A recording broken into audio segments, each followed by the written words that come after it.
Finland is consistently ranked as the happiest country on Earth. It tops a list dominated by its Nordic peers, Denmark, Iceland, and Sweden. Now, this happiness is particularly impressive given that their country looks like this for at least a third of the year. From a high level, the variables are clear.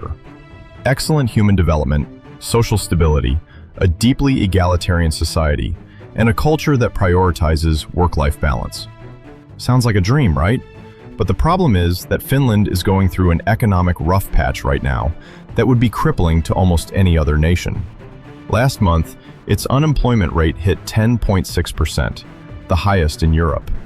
To put that in perspective, the United States has only seen numbers like that twice since World War II, during the COVID lockdowns and briefly in the 1982 recession. This makes their famous cheerfulness puzzling. Because let's be honest, happiness is expensive. Healthcare, education, and social safety nets don't pay for themselves. They require a tax base. So, how is a country with crisis-level unemployment still seemingly skipping through life? Is their social safety net so strong that they don't have to care about the economy? Or is their structural model just fundamentally different from the US? These questions matter for everyone. As AI and automation threaten global labor markets, we need to know, how is Finland taking double-digit unemployment in its stride? To understand how the happiest country on Earth reached this point, we have to look at three ill-timed structural events that hit them all at once. First, the construction collapse.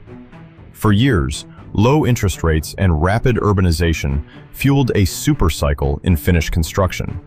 But when global inflation forced central banks to raise rates from 0 to 4.5% practically overnight, the party ended.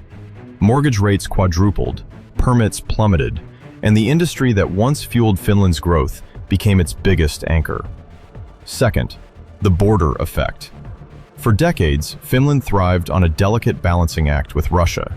But with the war in Ukraine, that relationship ended. Gas pipelines were shut, trade evaporated, and eastern border towns, which relied on tourism and logistics, saw their customer base vanish. By joining NATO, Finland secured its sovereignty, but it paid a massive economic price. And third, the brain drain. High unemployment and stagnating business conditions don't attract talent, they repel it. Finland's best and brightest are looking toward the US or Switzerland, leaving behind a labor market that is struggling to innovate. Now, here's the real twist.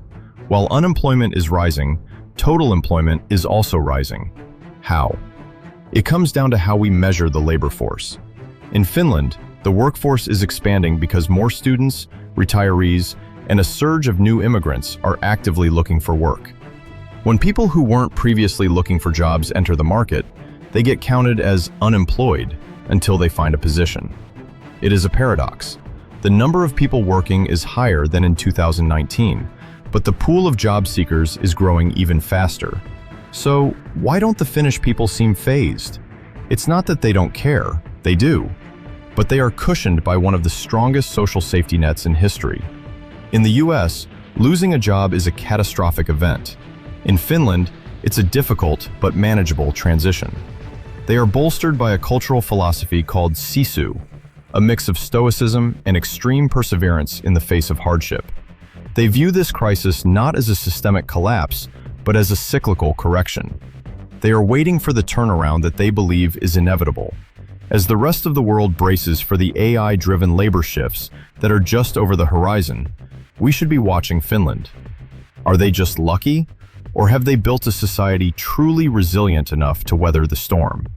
If you want to understand the hidden patterns behind these global shifts, make sure to subscribe to ClearCurve. We don't just report the news, we map the economic currents that actually shape your future. Thanks for watching.